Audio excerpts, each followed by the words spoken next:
Covering music-related content of all genres. If it filters through Eastern Texas, it's fair game. Y'all bring it. From Texarkana down to the coast and Dallas down to Houston and everything in between.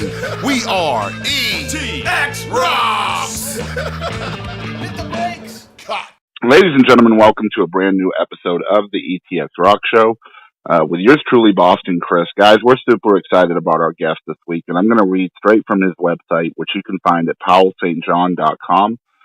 Powell St. John's music legacy began in the early 60s, performing at local venues in Austin, Texas. He was a member of the Waller Creek Boys, a folk blues trio with fellow musicians Lanny, Wiggins, and a young Janis, Joplin. Drawn to the hypnotic power of rock and roll, he formed his first rock band, St. John and the Conqueror. Tommy Hall, electric jug player, lyricist, and creator of the 13th Floor Elevators, appealed to Powell for material. Powell wrote 6 songs on their first 2 albums, including You Don't Know, Monkey Island, Kingdom of Heaven, Take That Girl, and Slide Machine. Roky Erickson also recorded the song Right Track Now in 2005. In 2005, Powell was inducted into the Texas Music Hall of Fame. Musician, songwriter, storyteller, and often referred to as a psych savant, Powell St. John has become a music legend. Today, Powell lives happily with his wonderful wife, Toby, in Northern California and enjoys time spent with his family. In his spare time, he pursues his love of art, creating a variety of unique pieces utilizing a variety of mediums.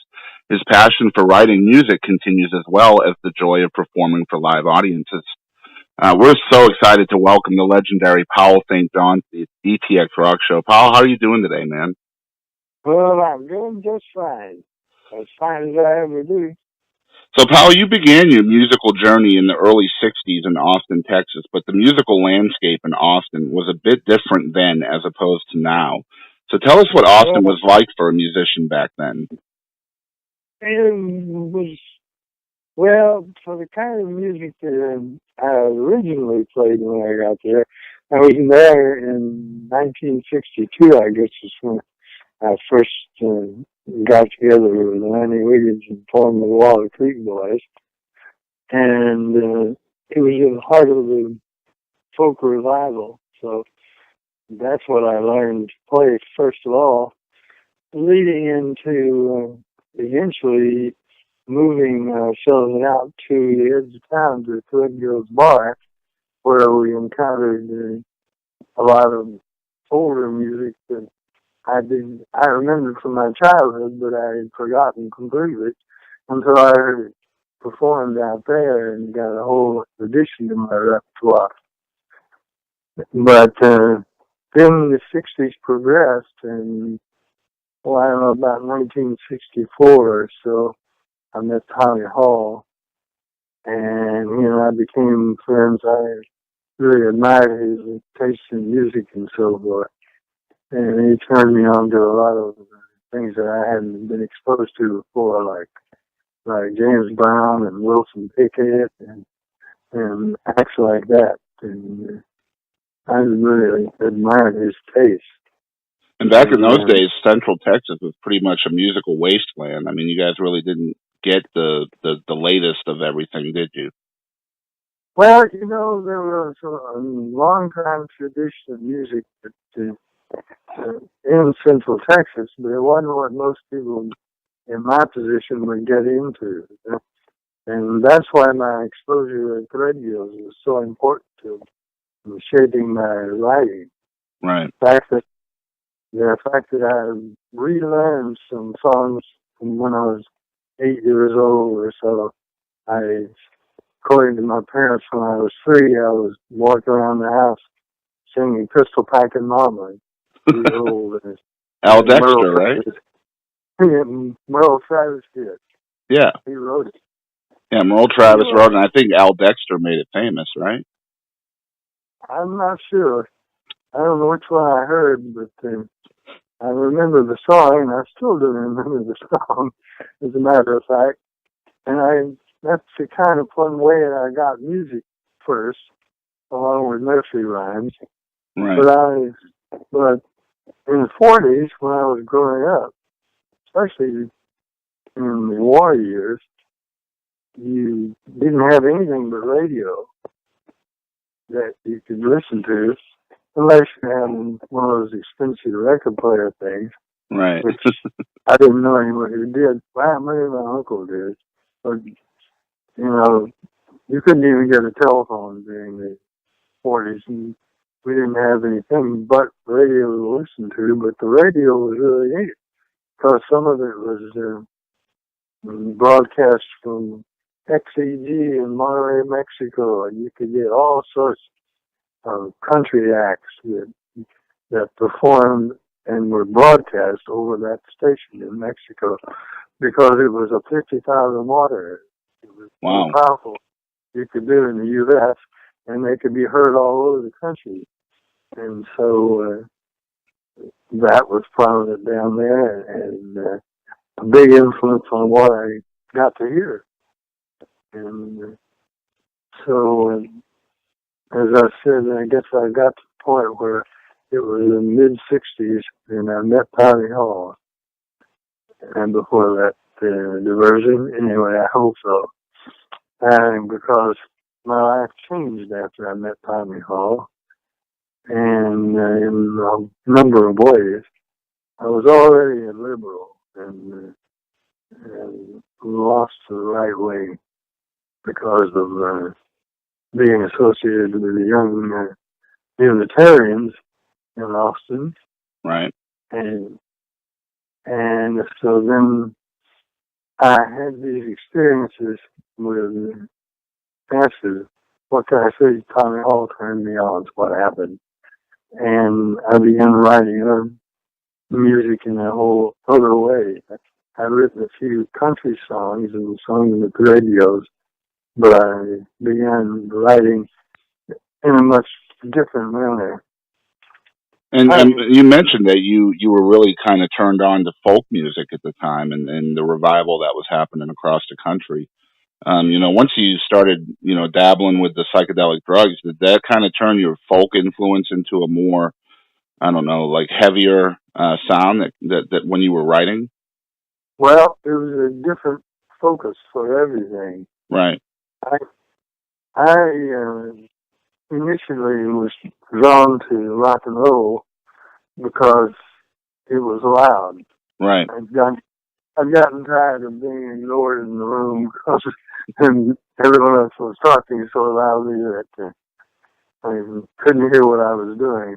Being an ego freak, I said, well, I'm going to get an electric guitar and make them listen. And I never got an electric guitar, but I did get enough noise behind me to make them listen. Right. I'd love to hear the story about how you met Lanny, Wiggins, and Janis Joplin, and what led to y'all forming the Waller Creek Boys. Oh, well, that's been told many times, but in I guess it was 1963, maybe 62, I was living at the ghetto, in the Fable Ghetto apartment building near campus, where the rent was $45 a semester, and all the utilities included. Wow. So, but needless to say, it attracted a poverty-stricken lot. All of us were there on a shoestring, I guess I was. I never inquired as to the other guys, but I think it was pretty much how we looked at life, like hobos. Right. But intellectual hobos. We were cut above the average Joe hobo. We were elite in number. We were very unusual, that was true. The other people that lived in that building when I was living there were all from Port Arthur and Beaumont, Texas, down in the Golden Triangle of southeast Texas, where the huge oil area, where the refineries are all over the place. Right. And so Janis is from there too. And they're all, a lot of those guys grew up with her. And when we'd go over to the ghetto after the folks sang and sang some more, Lanny and I. And the guys began to tell us about this one chick that we should meet because she's a great singer, and we would like her immediately. So it happened, and she came up to check everything out. And she sat in, and there was no question about it. She was a third Creek boy, just instantaneously, because we needed a strong singer and one who knew the music and was a dynamic performer. And Janis was all of those things. And from the first time I ever met her on, I guess she was 18 at the time, but very into folk music purity. She could sing any of that stuff. She could sing Joan Baez tunes, which were really Gene Ritchie tunes, and she could do Gene Ritchie as well. So I never heard her do Patsy Cline, but I bet you if you cornered Janis and really pinned her down, she could have done Patsy Cline too. Yeah, but, she could pretty much do anything she wanted. She just had that vocal powerhouse behind her, you know? Absolutely. So you also wrote a pretty well-known song for Janis Joplin a little bit later on. Tell us about that song. Well, that was just, I had a girlfriend who was from New York City, and she and I were getting pretty tight. And I think Daddy didn't want her actually hanging out with a Texas cowboy. Anyway, so he moved her to the University of Wisconsin for his second year. And I was kind of miffed about that. So I wrote a song about it, Bye Bye Baby. And it was done in a style that I pretty much learned from the Threadgill experience, actually. Right. How to play those ragtime tunes and old ballads. And Janis heard it. And her last trip west, a trip where she actually got together with Big Brother and made it, you know what I mean? She'd been out there to the coast a number of times, several times, and it hadn't worked out. The third time's charm, I think that's the way it worked. And she heard that tune that I'd just written, Bye Bye Baby. She said, "Yeah, I like that, man. Teach me that." So I gave her the lyrics and went through it with her a time or two, and she knew those changes just as well as I did. So it wasn't difficult for her to learn at all. And she took it west. And then eventually, when they were stuck in Chicago, and she was with Big Brother, and they had been doing that tune as part of their set. And they were met by Bobby Shad and Mainstream Records, and who cut them an album. And that was one of the tunes that was on the album. Wow. I said it was Janis Joplin that wrote it, but it was my tune. I had to go to court to prove it, but it was pretty obvious. Yeah, I would say so. It's definitely in tune with your style, especially from that time. Oh, yes. And I mean, I've changed the chord structure nowadays. Instead of sounding maybe carefree and resigned, it sounds vaguely menacing. Yeah. And for those out there, Janis Joplin is obviously a very well-known person, and your association with her is also well-known. But I'd like to tell people out there what impresses me most about Powell St. John, and two things that really stick out to me. First one is your unique style of play with the harmonica. It's just unbelievable what you can do with that mouth organ. And two is your amazing songwriting ability. So you've never shied away from saying that psychedelic drugs had a hand in your early songwriting. How do you feel your writing might have changed over the years? I don't know, well, for one thing, it's changed because sadly, I haven't written a song that I really think is worth keeping in about 5 years. Right. And that's because I've had some neurological problems, I think. And I don't put my thoughts together as well as I used to, or as glibly, unfortunately. But I guess that's why. Otherwise, maybe it's because I'm just lazy. But what I have been doing is recently been practicing harmonica more regularly than ever. I mean, 3, 4, 5 times a week for a couple of hours. And I'm still learning new things.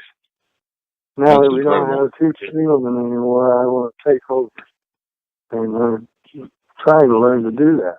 Right. And I mean, you were arguably a pioneer, not only in the emergence of the Austin music scene in the 60s, but also in the invention of psychedelic rock. As you mentioned earlier, you were friends with and wrote many songs for Tommy Hall and the 13th Floor Elevators. And they were instrumental, really, in the creation of psychedelic rock. Did you feel at the time, during the 60s and all of that was going on, did you feel that y'all were changing the landscape in a way for future music? I think we did. we really didn't, but a lot more than I thought we would. I thought we would all be arrested and liquidated in the middle of the night or something. At the time, I was really surprised when the elevators kept on not being busted. I understand that changed later on, but I thought it was an insane enterprise, frankly, to try and proselytize for world unity and peace and so forth using psychedelic drugs, particularly where we were and who we were and who everyone else was. And we were not that popular in town anyway. Right. So I thought it was probably ill-advised, but it turned out to be such a brilliant execution. The elevators turned out to be so remarkable that I just said, okay, I want to write some songs for you guys. And I did, because I liked the music they played. I knew they'd do well by the song. I can tell you just by doing a little bit of research on you, the 6 songs that you wrote for that ended up being recorded by the 13th Floor Elevators. I don't think in the history of music up until that point was there anything quite like what you wrote for them. It was just completely different from anything that had come before it. So, initially, how was it received by listeners? I don't really know. Nobody said they didn't like it. I mean, you could say the same thing. I'd say the same thing even more for Tommy Hall than the lyrics he wrote. Right. But I think the whole show may have overshadowed those lyrics from me on to Tommy. And because, well, for one thing, Rocky didn't always keep the verses straight. So you couldn't expect to have a coherent song come out of his head. But it would sound great anyway. It was really, really dramatic to hear. And so it was a great thing to be able to do.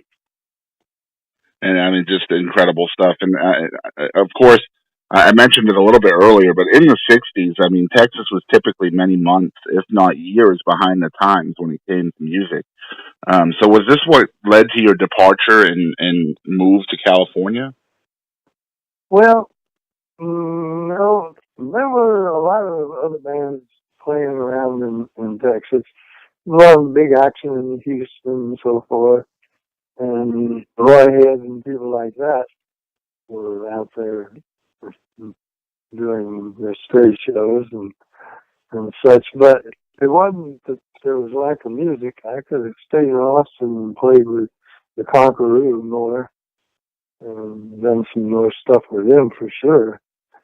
But, well, life in Austin was hard for a freak in those days. Right. To put it bluntly. And I just was very paranoid all the time. And this is really true after the drugs came to town.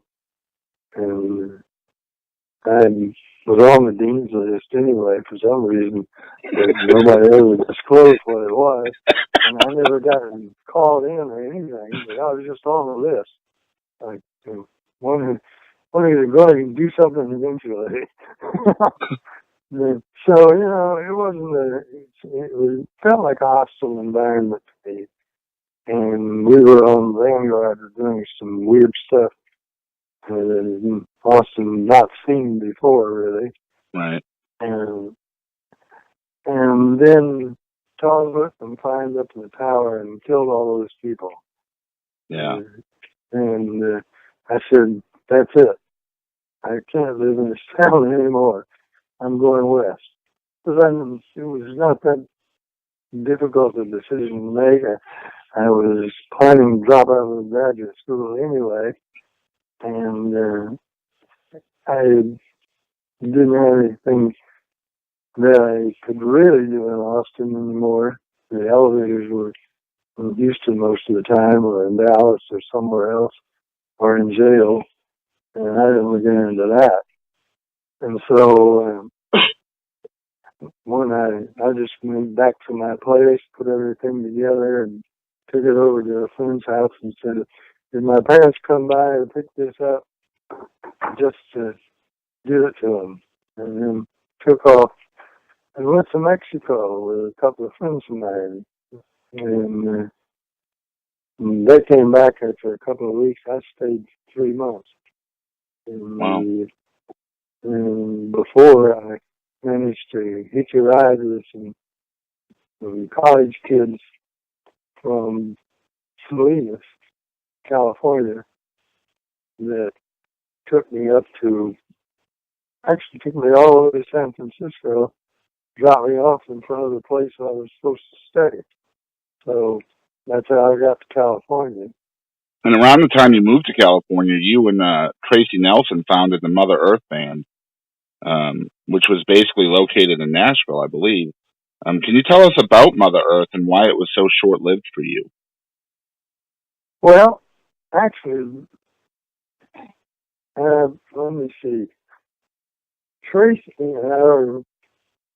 Travis Rivers was a Texan that came west. He was I can't tell you exactly what Travis did. He always got by. He always knew what was going on. And he started a little newspaper on 8th Street. Hippies could hand out so they wouldn't be getting arrested for vagrancy. And he knew everything that was going on. And he was contacted by this kid from Chicago that played a Hammond organ. And he says, I'm out here, and I came out following Mike Bloomfield and the Butterfield Blues guys, and I'm looking to form a band with somebody. And I know this chick in Berkeley. She's from Madison, Wisconsin, and she wants to form a band too. So we Travis told us about it, and we got together and decided it would probably work, and told Travis, who, being with the newspaper, it was a 8th Street newspaper, had everything coming in, anybody who wanted work or anything. The 8th Street Oracle was the paper, and I said it was a freebie. Mm-hmm. So, but it did have all the news, and if you wanted to pass any news around the community, you would do it through the Oracle most easily, because Otherwise, you would have to telephone everyone or send up smoke signals or something. We didn't have any access to the radio at that time. But Tracy and the organist name was Ira Kamen. He and I had started auditioning musicians, and we found a kid that played guitar. We liked him, and he was underage, but he was a young black guy who said, "It's okay, I can usually get by. If it's a white guy behind the counter, they'll throw me blues. Black guy might have trouble." He was from the suburbs in New York, somewhere privileged. He was a privileged kid, and not at all like an ethnic black, whom I met later in my musical career.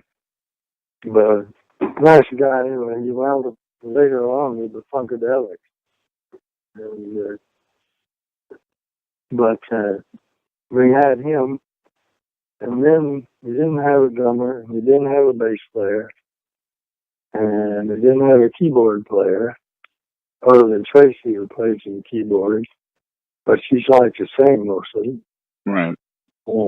And then Travis came through, Travis Rivers, because he knew, your old Travis knew that Doug Somm had a band together, and they were languishing in Prunedale, and wanted to work, but Doug, for some reason, was not working, and they wanted to get out of there and do something.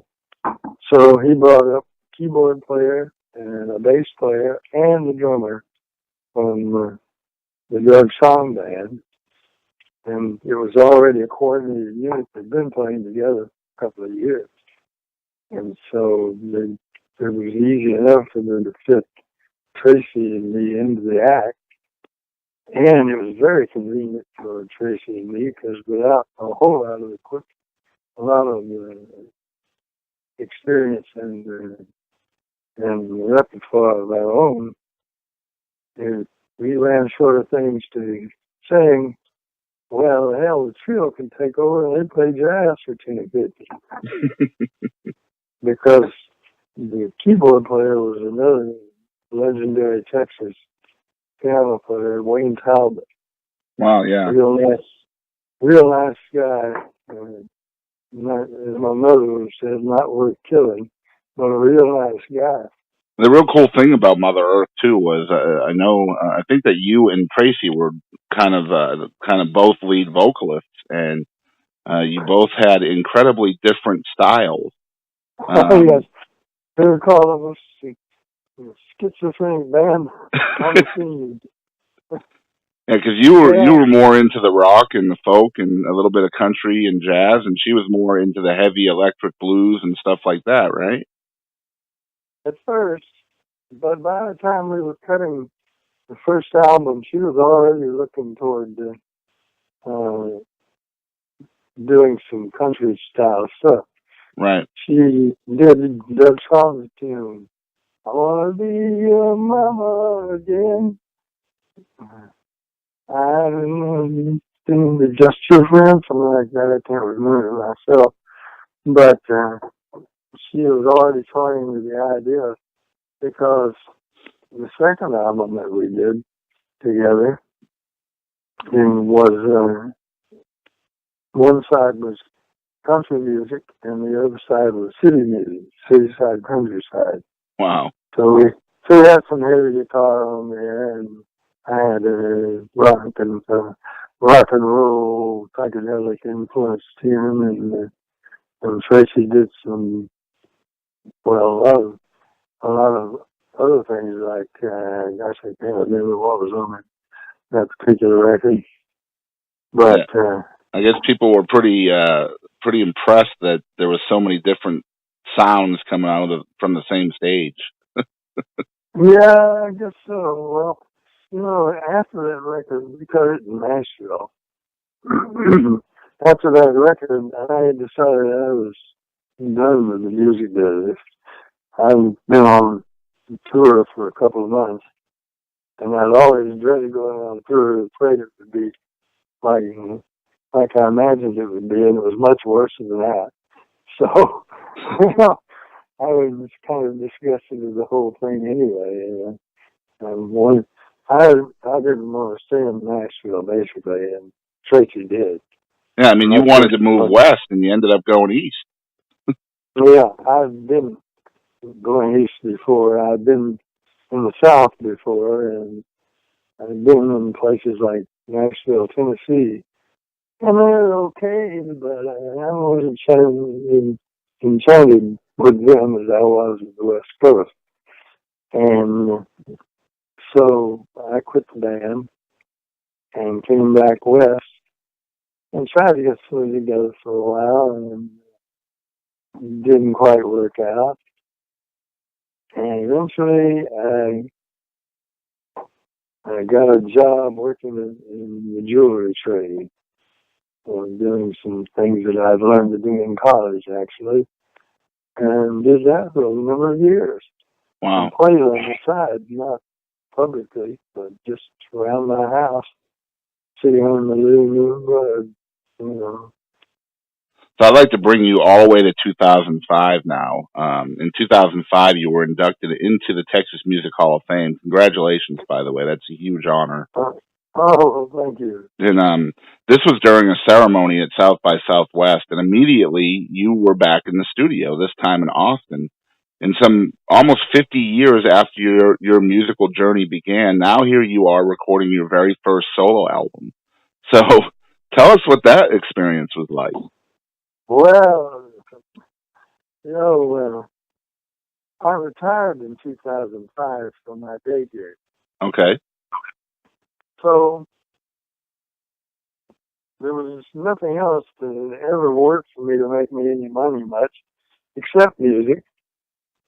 And I decided I'm going to try to do some work, get a band together, and actually get out and see what happens in the scene around here. And yes, my wife is, I'm straying off the subject, but I'm not. It all ties together. She's the most impatient woman in the world, so that's just how it is. But anyway, where was I now? My train of thought has been interrupted. What was the experience like in recording your first solo album so long after starting? Yeah. Well, the thing was that I just, out of the blue, met this guy who said, I know a guy who will pay for the studio time and the musicians for you to make an album and all new material. This guy just came into some money because his mother died, and he lives in Houston, and he says he wants a record that he can put on his player and kick back in his living room and listen to Powell St. And that was the way the whole thing started, and that was how it was proposed to me. But lo and behold, when we got to Austin and got into the studio, then they had hired all these guys, a lot of them who had also worked for Jerry Lightfoot's band. Jerry Lightfoot being a local Austin blues musician from Houston, actually. Right. And a lot of these guys had worked with him, and he always turned out beautiful albums. And so he had all these crack musicians together, and they'd gotten their act together beforehand, and they'd all studied the music that I'd already put out, and they knew the arrangements, and it was just marvelous what they managed to concoct. That was the weakest link in the chain, which is where I ought to be, I don't know about that. It worked out fine. I've listened to a little bit of I think it's the first album. I got to tell you, I know it's one of your classic songs. It's called Right Track Now. It's easily my favorite song that I've heard you do.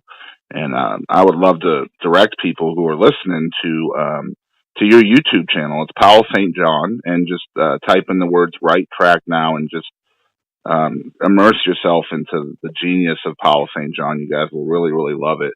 I'd love to hear you talk about the process of writing a song like Right Track Now and then, recording it in your voice so many years later. Yeah. Well, as far as that goes, I mean, I put it together when I wrote that song. The timeline is fuzzy for me, but it was sometime around the time I left Texas, and I tell it to Rocky. Rocky heard it, but it wasn't until years later that I saw the footage of him riding in the car, playing it on an acoustic guitar in the free finger picking style. And I didn't even know he had done that. And it was written about my experiences, again, psychedelic drugs, and how they had not done me any harm at all. And in fact, I wanted to know what they had done for her.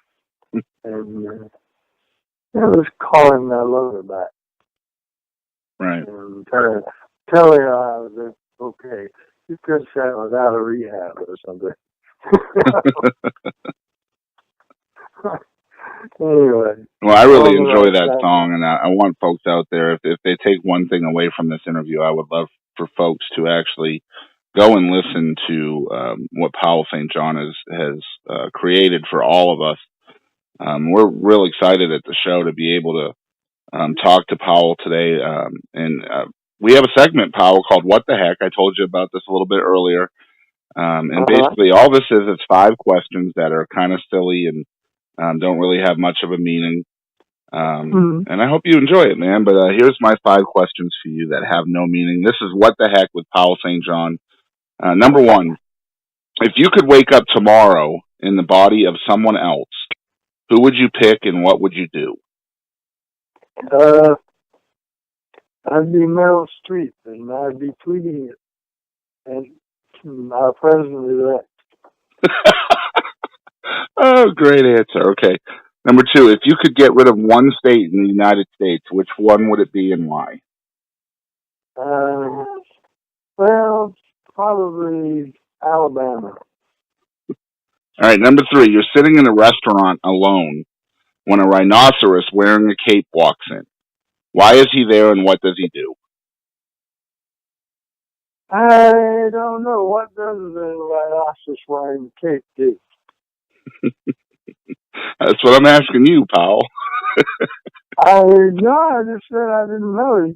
I was asking you what you were asking me. I think maybe he's there to be like a superhero animal kind of guy or something. Maybe he's trying to save you. I don't know. Well, I don't know much about superheroes. Okay. Number 4, what do you think was the best thing before sliced bread? Oh, before sliced bread, sex. Okay, good answer, good answer. Number 5, what do you think, this is the last one, what do you think dogs dream about?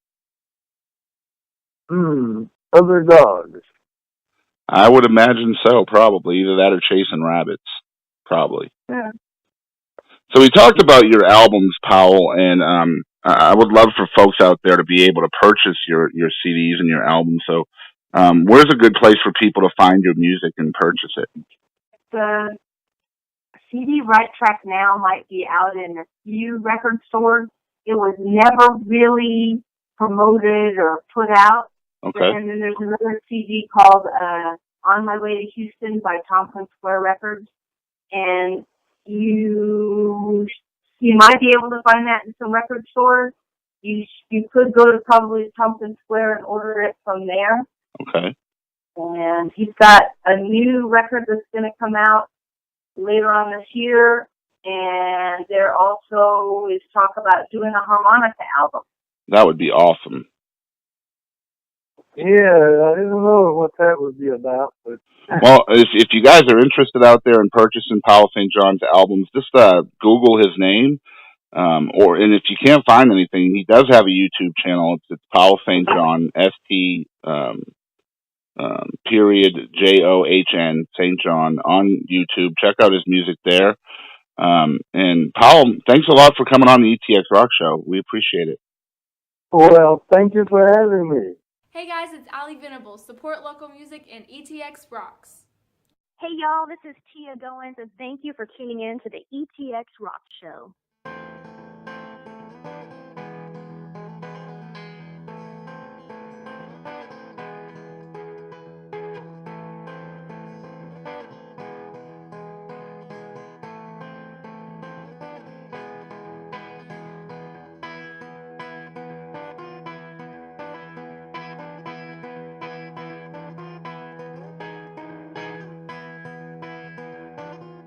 Covering music-related content of all genres. If it filters through Eastern Texas, it's fair game. Y'all bring it. From Texarkana down to the coast and Dallas down to Houston and everything in between.